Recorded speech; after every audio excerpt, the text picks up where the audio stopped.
Seja bem-vindo, esse é o Histórias daqui.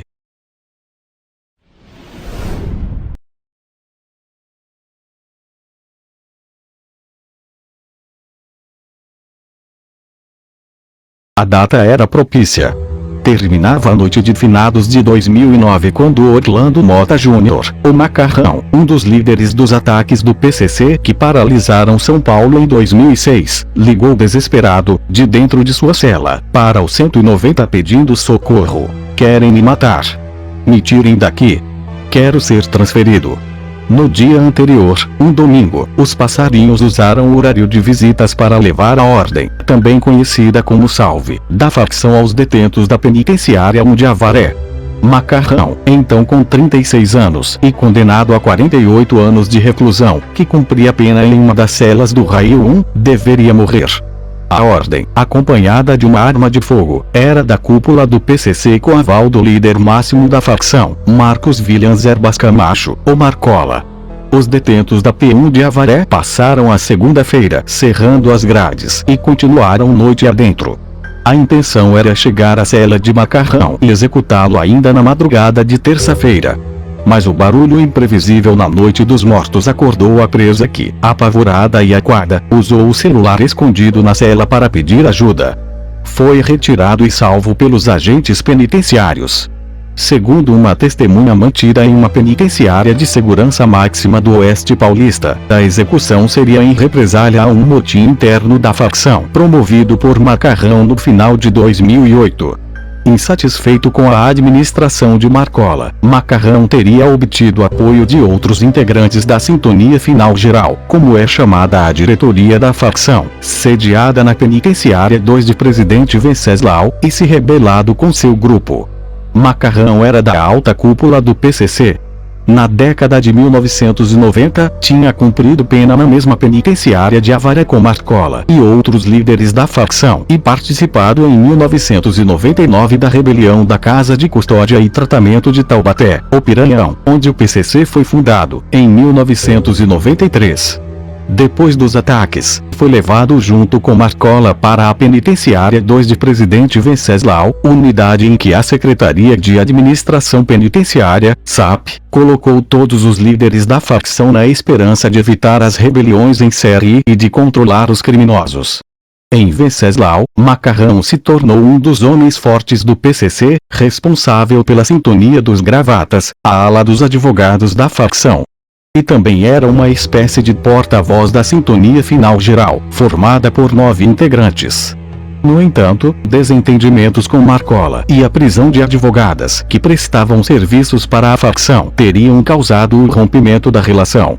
Em julho de 2008, a polícia prendeu advogadas da facção após escutas feitas no celular de Macarrão. Segundo pessoas envolvidas na ação e conversas com a reportagem do Risca-Faca, Marcola se irritou porque um informante do PCC já havia alertado para o monitoramento dos celulares e pediu que ninguém usasse os aparelhos.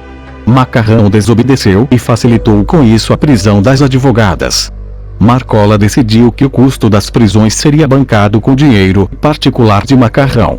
Revoltado com a decisão do chefe da facção, Macarrão tentou derrubá-lo.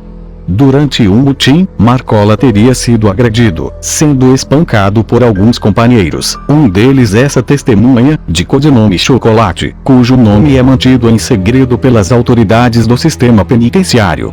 Marcola sofreu ferimentos e, sob ameaça de morte, aceitou repassar o comando para Macarrão e seu grupo. Assim, Macarrão assumiu durante 5 dias a chefia e tomou conhecimento de todas as atividades da facção mais perigosa do Brasil.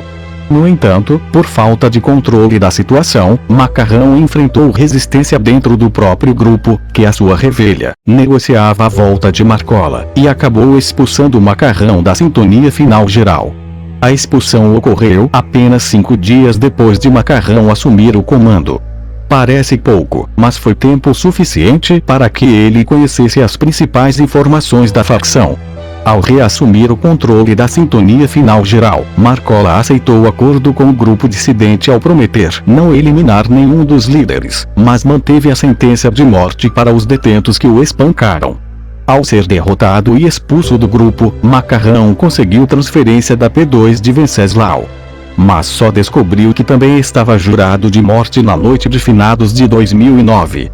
O caso é mantido em segredo pelas autoridades do sistema e pelo próprio PCC.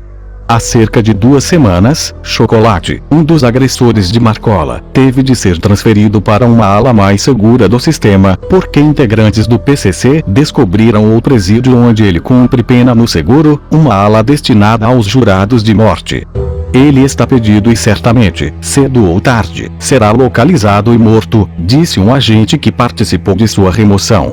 Outros detentos que participaram do motim contra a Marcola foram distribuídos pelo sistema e não há informação se foram executados ou não. Atualmente, a localização de Macarrão é desconhecida por grande parte do sistema prisional, ele possivelmente vive agora com outra identidade. Isso só foi possível porque, jurado de morte e pressionado pelo PCC, Macarrão tomou uma importante decisão. Tornou-se colaborador das autoridades para delatar o PCC, transformando-se na figura mais emblemática da facção após os ataques de 2006. Resguardado por um programa de proteção de testemunhas, o ex-integrante do PCC colaborou com o Ministério Público na maior investigação sobre o crime organizado feita no país, concluída e divulgada em 2013. A investigação, que durou 3 anos, produziu um raio-x da facção. Revelou quantos eram seus principais chefes: 8, seu contingente, 11,4 mil homens, 7,8 mil em SP, atuação, 22 estados e DF, arsenal, 100 fuzis, 30 metralhadores, 100 pistolas, movimentação, R$ 120 milhões por ano, planos de resgate de presos, ataques a policiais e nomes dos traficantes que forneciam cocaína e maconha à facção. Oficialmente, Macarrão começou a colaborar com o Ministério Público em 19 de março de 2010, quando prestou depoimento sobre a morte de sua mulher, Maria Jucineia da Silva, assassinada a tiros em 7 de setembro de 2009, então com 41 anos.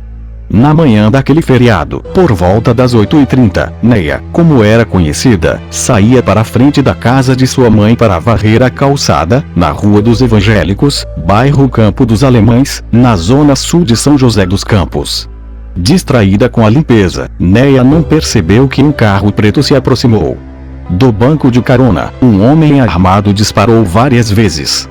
Neia ainda conseguiu correr para dentro de casa, mas não resistiu e caiu, sem vida, no banheiro da residência, atingida por 8 tiros.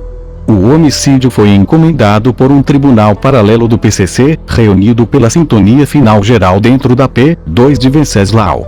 Na incapacidade de matar Macarrão, a facção optou por executar sua mulher.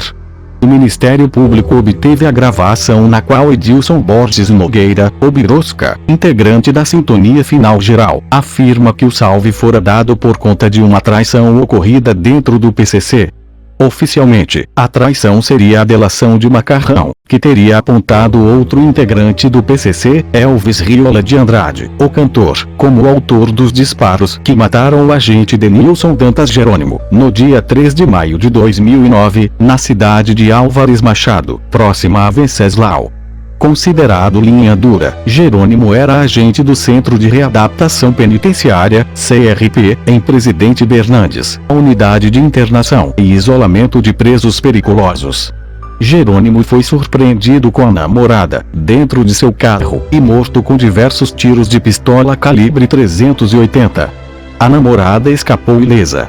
Segundo Macarrão, 2 líderes da facção, Birosca e GG do Mangue, Rogério Jeremias Simone, além de Wagner Martins de Oliveira, o Boca, e José Luiz Soares, o Nininho, planejaram o crime.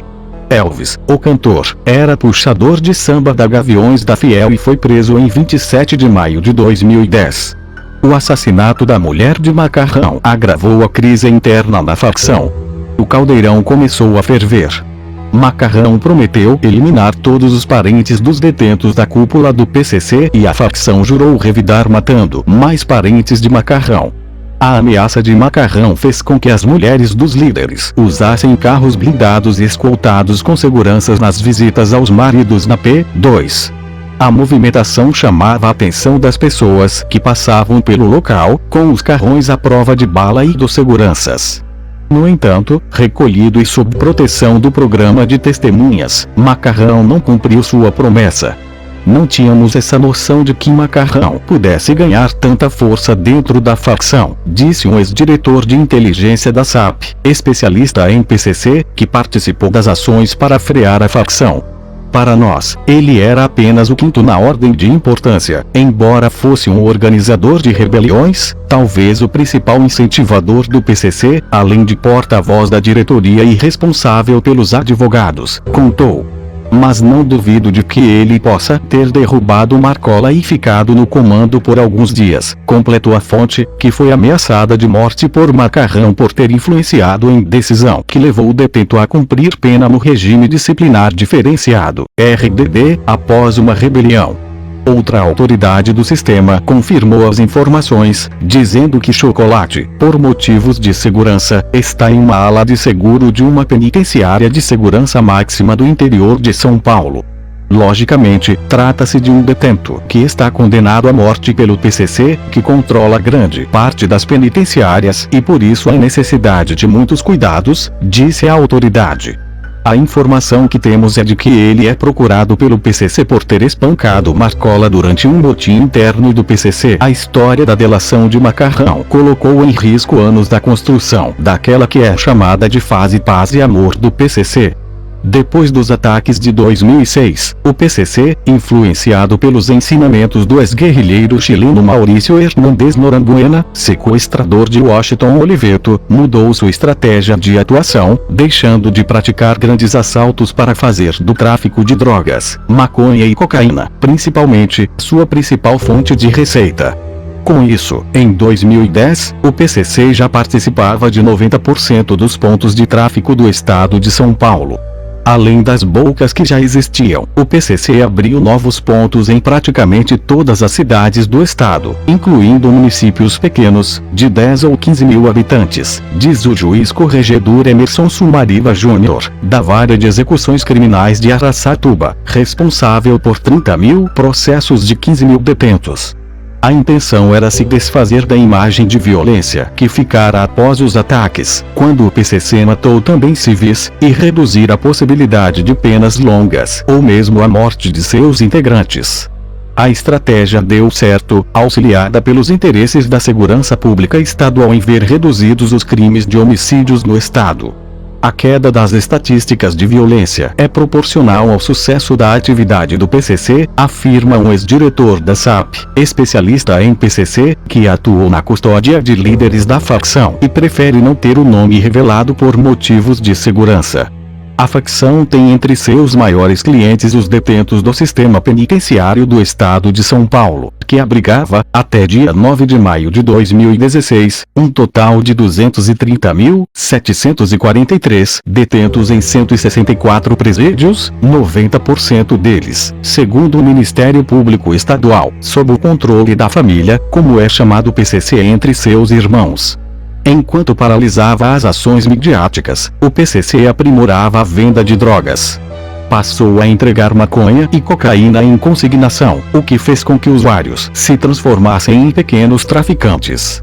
A tática de arrecadação é simples. O PCC entrega a droga, que é vendida em consignação, e depois passa para fazer o recolhimento do dinheiro e ainda cobra uma comissão da venda, o chamado bicho-papão. Com isso, na ânsia de vender mais para comprar droga para uso, os novos traficantes passaram a vender indiscriminadamente, atingindo como público crianças de 10 e 11 anos, que até então eram preservadas pelos antigos traficantes. Além disso, o PCC afrouxou suas regras, dentro e fora dos presídios.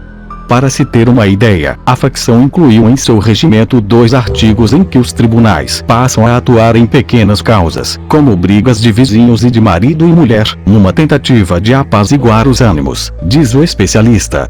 Até mesmo os ratos de moco, que são os presos que furtam pertences dos colegas de presídio, são perdoados, o que não acontecia antes, conta. Outra mudança foi deixar de pressionar os detentos dos presídios controlados pela facção, que antes dos ataques eram obrigados a entrar para a facção. Hoje não há mais isso, o detento entra para a facção e também colabora só se quiser, relataram agentes ouvidos pela reportagem. A intenção é deixar a situação calma dentro dos presídios, com os detentos fazendo uso do entorpecente e os traficantes atuando sem ser incomodados. A automação de presídios possibilitou isso, porque afasta o agente dos detentos. O preso fica de um lado e os agentes de outro, diz o especialista. Segundo ele, o fim das blitzes semanais simultâneas nos presídios, comuns antes de 2006 para impedir as rebeliões em série, também deu mais tranquilidade aos traficantes para vender a droga aos colegas da prisão. A estratégia Paz e Amor do PCC, somado ao constante aumento de consumo de drogas causado pela superpopulação carcerária, deu tão certo que praticamente quadruplicou a receita do crime organizado com o tráfico. O faturamento, que segundo um livro caixa do PCC era de 4,8 milhões/mês em 2008, saltou para 16 milhões/mês em 2015, de acordo com dados da Comissão Parlamentar de Inquérito, CPI, do Sistema Carcerário.